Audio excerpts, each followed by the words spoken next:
இந்த 150ஆம் சங்கீதத்தில் அநேக விதமான காரியங்கள் எழுதப்பட்டிருந்தாலும் இந்த சங்கீதத்தின் நோக்கம் தேவனை துதிக்க வேண்டும். இப்படிதான் துதிக்கணும், அப்படிதான் துதிக்கணும் இல்லை. அவருடைய பரிசுத்த தலத்துக்கு நேராக அவருடைய வல்லமை விளங்கும் ஆகாய விரிவை பார்த்து அவரை துதிக்க வேண்டும். எங்க பார்த்து துதிக்கணும்? நம்ம பாடுறது எப்படி இருக்கும் தெரியாது, எனக்கு ஆக்சுவலாக மறந்து போச்சு. ஆனா பாட்டை கர்த்தர் என்ன செய்கிறார்? கேட்கிறார். அவர் வார்த்தைகளை கேட்கிறார். அவர் தான் நமக்கு ஜீவன், அவர் தான் நமக்கு சுவாசத்தை விதைத்தவர் என்று வேதத்தில் வாசிக்கிறோம். கர்த்தருடைய பரிசுத்த நாமத்துக்கு ஸ்தோத்திரம். இப்படி கர்த்தரை எப்படியெல்லாம் துதிக்கலாம், என்னென்ன இன்ஸ்ட்ருமெண்ட்ஸ் வச்சு துதிக்கலாம், எந்தெந்த மியூசிக் கருவிகளை வைத்து தேவனை துதிக்கலாம், அது எப்படி நாம நேர்த்தியாய் இசைவாய் இசைத்து துதிக்கலாம், எல்லாவற்றையும் என்ன செய்கிறார் சங்கீதக்காரன் எழுதுகிறதை நம்ம வாசிக்கிறோம். அதில் என்னென்ன இன்ஸ்ட்ருமெண்ட்ஸ் இருக்கு அது ஒரு தடவை நம்ம பார்த்துருக்குறோம். ஸ்ட்ரிங்ட் இன்ஸ்ட்ருமெண்ட்ஸ், அது மாத்திரமல்ல ட்ரம் பேட், அந்த மாதிரி தாளங்கள், கைத்தாளங்கள், எக்காளங்கள், பூரிகைகள், இதெல்லாம் வச்சு என்ன செய்தார்கள் அந்த நாட்களிலே? கர்த்தரை துதித்தார்கள். வீணை, சுரமண்டலம், இதெல்லாம் என்னது? Stringed instruments. இப்போ இருக்க கிட்டார் மாதிரி அப்போ என்ன நடந்தது? அப்போ அப்படி வைத்திருந்தார்கள். இப்போ எப்படி கிட்டார் இருக்கோ, இப்போ எப்படி வீணை இருக்கிறதோ, அதில் எப்படி ஸ்ட்ரிங்னா அந்த ஸ்ட்ரிங் இருக்கும், கோடு கோடாக இருக்கும், அதை வச்சு தான் வாசிப்பார்கள். அப்படி அந்த நாட்களிலும் என்ன செய்தார்கள்? ஒவ்வொரு விதமான குரூப் ஆஃப் இன்ஸ்ட்ருமெண்ட்ஸ், சுரமண்டலம், வீணை, தம்புரு, இதெல்லாம் ஒரு குரூப். கைத்தாளம், எக்காளம், இதெல்லாம் ஒரு குரூப். யாழ், தீங்குழல், தீங்குழல்லாம் என்னது? ஃப்ளூட். கர்த்தருடைய பரிசுத்த நாமத்துக்கு ஸ்தோத்திரம். குழல்னா என்னது? ஃப்ளூட். இப்போ எப்படி ஃப்ளூட்ல பார்த்தீங்கன்னா ஒவ்வொரு அந்த நோட்டுக்கும் ஒரு ஃப்ளூட் இருக்கு. ஏன்னா ஏ நோட்டுக்கு ஒரு ஃப்ளூட், பி நோட்டுக்கு ஒரு ஃப்ளூட், அப்படியே அதில் 7 விதமான ஸ்வரங்களுக்கும் ஏற்றாது போல அந்த தீங்குழல் இருக்கிறது. அப்படி போல அந்த நாளில் என்ன செய்தார்கள்? தீங்குழலோடு தேவனை துதித்தார்கள். ஒரு பாட்டு பண்ண எல்லாம் இருந்தது. இன்னைக்கு என்னெல்லாம் இன்ஸ்ட்ருமெண்ட்ஸ் பாடல்களில் யூஸ் பண்ணுறாங்களோ அதெல்லாம் அந்த நாட்களில் இருந்தது. அப்போ இன்ஸ்ட்ருமெண்ட்ஸ் யூஸ் பண்ணுறது தப்பா இல்லையா? இது ஒரு குரூப் இருக்காங்க. மியூசிக்கே போடக்கூடாதுங்க பாடும்போது. மியூசிக் போட்டால் பாவம், மியூசிக் வாசிக்கக்கூடாது, மியூசிக் போடக்கூடாதுன்னு சொல்லி ஒரு கூட்டம் இருக்கிறார்கள். அதெல்லாம் தேவனோட திட்டம் அல்ல, வெறும் பாட்டு தான் பாடணும் அப்படின்னு ஒரு குரூப் இருக்காங்க. அது ஒரு அவர்களை அறியாமல் போய்க்குள் போன ஒரு கூட்டத்தார். கர்த்தருடைய பரிசுத்த நாமத்துக்கு சொல்கிறான். நம்ம கர்த்தர் அழகாக சொல்கிறாரு, என்னென்ன இன்ஸ்ட்ருமெண்ட்ஸு, என்னென்ன குரூப் ஆஃப் இன்ஸ்ட்ருமெண்ட்ஸ் இருக்கு, அதை எப்படியெல்லாம் வாசிக்கலாம், அதில் எப்படி தேவனை துதிக்கலாம். இப்படி அழகாக நேர்த்தியாக இந்த சங்கீதம் எழுத்து சொன்னாலும் இந்த நாளிலே நாம் தியானிக்க போகிற வசனம் என்னன்னா, கடைசி வசனத்தை நாம் வாசிக்கலாம்.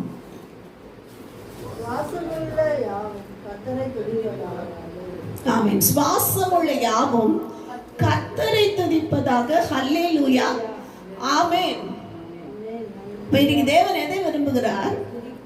சுவாசம் உள்ள எல்லாமே கர்த்தரை துதிக்கணும். சேர், பீரோ, கட்டில், மொபைல் பிட், கீபோர்டு, இதெல்லாம் கர்த்தரை துதிக்காது. யார் கர்த்தரை துதிக்க சொல்றாரு? எதுக்கெல்லாம் சுவாசம் இருக்கும், எதுக்கெல்லாம் மூச்சு இருக்கிறதோ எல்லாம் துதிக்கணும். அது பல்லியா இருந்தாலும் ஊரானா இருந்தாலும் கர்த்தரை துதிக்கணும். அதுக்கு என்ன இருக்கு? சுவாசம் இருக்கு. எல்லாம் மூச்சு விடுது. சுவாசம் தான் ஒருவருடைய ஜீவன். அதுதான் இந்த பாட்டு எனக்கு ரொம்ப பிடித்து தான் எடுத்தேன், ஆனால் பாட முடியல. எந்த ஜீவன்? இயேசு. கர்த்தருடைய பரிசுத்த நாமத்துக்கு ஸ்தோத்திரம். அதுதான் இந்த தலைப்பு என்னன்னா சுவாசம். இதுதான் தலைப்பு. கர்த்தருடைய பரிசுத்த நாமத்துக்கு ஸ்தோத்திரம். இப்போ சுவாசத்தை குறித்து நாம் பார்ப்போம் என்றால், இந்த சுவாசம் இல்லைன்னா அவங்க யாரு? மரித்தவர்கள். அதனாலதான் வாசிக்கிறோம், மரித்தவர்கள் மௌனத்தில் இறங்குகிறவர்களும் கர்த்தரை துதியார்கள். நாங்களும் இது முதற்கொண்டு கர்த்தரை என்றைக்கும் துதிப்போம். கர்த்தருடைய பரிசுத்த நாமத்துக்கு ஸ்தோத்திரம். அப்ப இந்த சுவாசம் என்ன செய்யணும்? ஒவ்வொரு கர்த்தரோட பிள்ளைக்குள்ளேயும் இருக்கும். இது இருந்தாலும் அவங்க என்ன செய்ய முடியும்? கர்த்தரை துதிக்க முடியும். ரெண்டாவது நாம் பார்க்கிறோம், இந்த சுவாசத்தை குறித்து வேதம் சொல்லுகிறது, கர்த்தருடைய பரிசுத்த நாமத்துக்கு ஸ்தோத்திரம். இந்த சுவாசத்தை குறித்து யோபு தெளிவா எழுதுகிறார். என் சுவாசம் என்னிலும் தேவன் தந்த ஆவி என் நாசியிலும் இருக்கும் மட்டும். யோபு 27:2 வாசிக்கிறோம். என்னவா? என் சுவாசம் என்னிலும். இப்ப சுவாசம் இருக்கிற வரைக்கும் என்ன இருக்கும்? தேவன் தந்த ஆவியும் இருக்கும், என் நாசியிலும் இருக்கும் மட்டும். அதெல்லாம் வாசித்து முடிக்கலாம் சார். என் சுவாசம் என்னிலும் தேவன் தந்த ஆவி என் நாசியிலும் இருக்கும் மட்டும். என் உதடுகள் தீமையை சொல்வதும் இல்லை, என் நாக்கு கபடம் பேசுவதும் இல்லை என்று. ஆமா, துதிக்கிற இந்த நாவு தீமையை சொல்வதும் இல்லை, கபடம் பேசுவதும் இல்லை. அதான் முக்கியம். நான் துதிக்கிறது முக்கியமா இருக்கலாம், துதிக்கிறது தேவனுக்கு ரொம்ப ரொம்ப பிரியமா இருக்கலாம். ஆனா இந்த நாவு என்ன சொல்லக்கூடாது? துதிக்கிற இதே நாவு தீமை பேசக்கூடாது.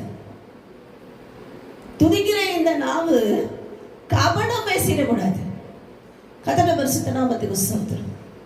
அதுதான் தேவன் எதிர்பார்க்கிறார். யோபு எவ்வளவு அழகா அருமையா எழுதுறாரு.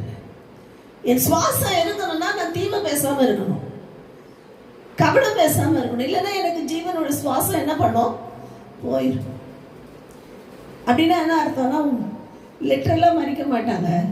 இந்த தீமை பேசி கபடமா இருக்கிறவங்களோட வாழ்க்கை என்ன ஆகும்னா, ஒரு நாளிலே ஆவிக்குரிய வாழ்க்கையிலே மறித்து போவார்கள்.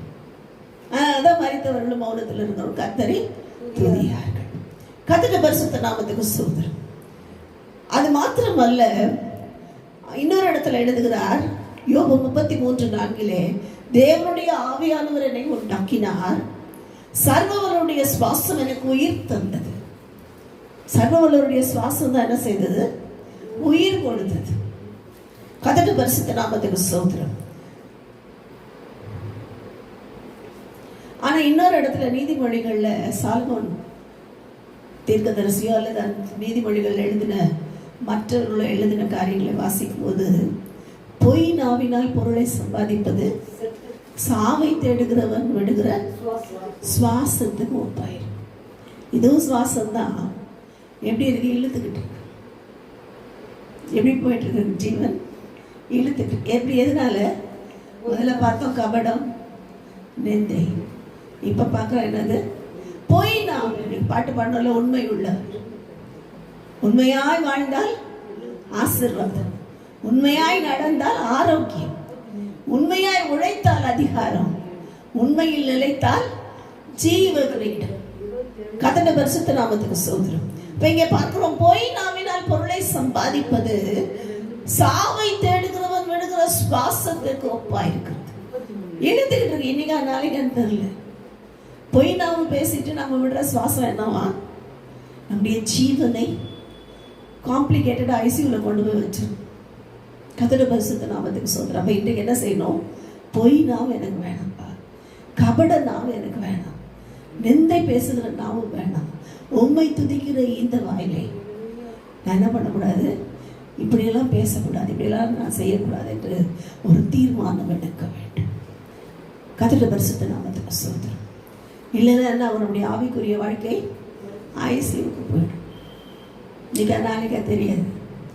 அதனாலதான் ஆவியானவர் எழுதும்போது சபைகளுக்கு சொல்லும்போது சொல்லுகிறார், நான் நீ என்ன செய்யணும்? குளிராவாது, யாரெல்லாவாது, நீ உயிரோடு இருக்கிற என்று சொல்லி எப்படி இருக்கிறாய்?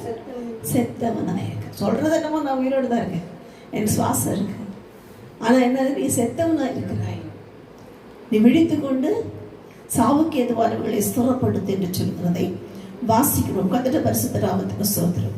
அது மாத்திரமல்ல, எல்லா மிருகங்களுக்கும் சுவாசம் இருக்கு, எல்லா ஜீவராசிகளுக்கும் சுவாசம் இருக்கிறது.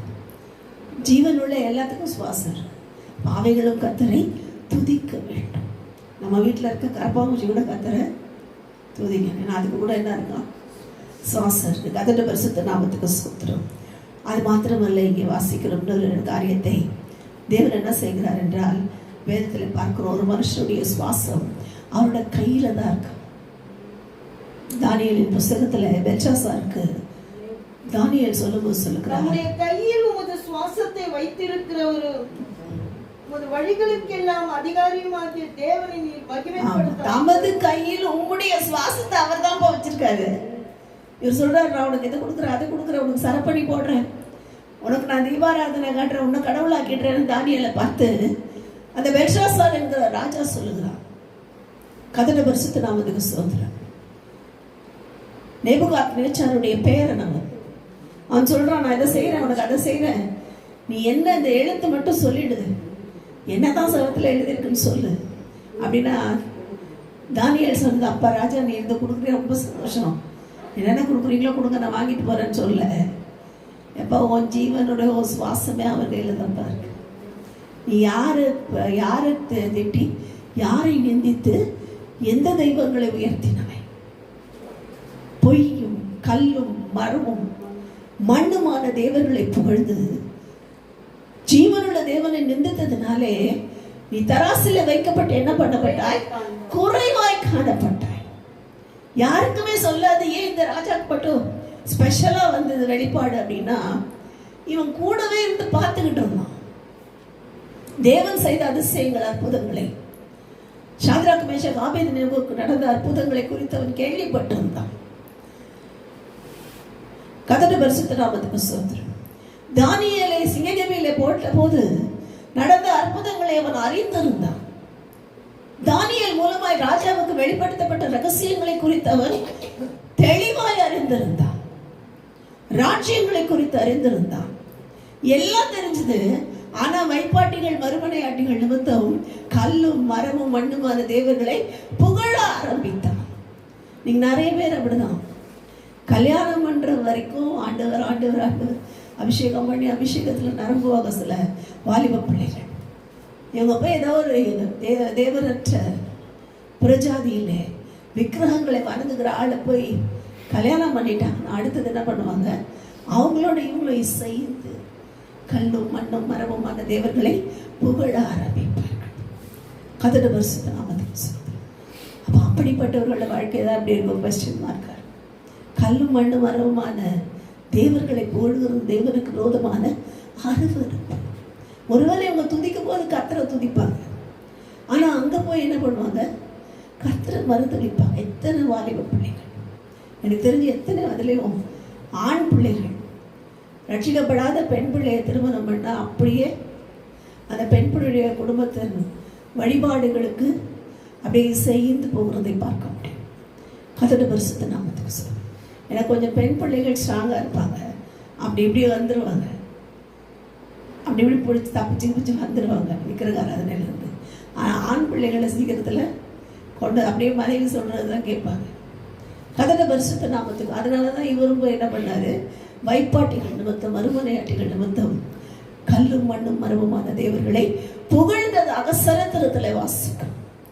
கர்த்தருடைய பரிசுத்த நாமத்துக்கு ஸ்தோத்திரம். ஒருவேளை இன்றைக்கு தேவன் இதை கேட்கிற யாரோ ஒருவரோடு கூட பேசலாம். திருமணத்தை நிமித்தம் தேவனை புகழாமல் அப்படியே கல்லும் மண்ணும் மரமுமான தேவர்களை பின்பற்றி புகழ்ந்து கொண்டிருந்தால் அவர்களுக்கு கர்த்தர் பேசுகிறார்.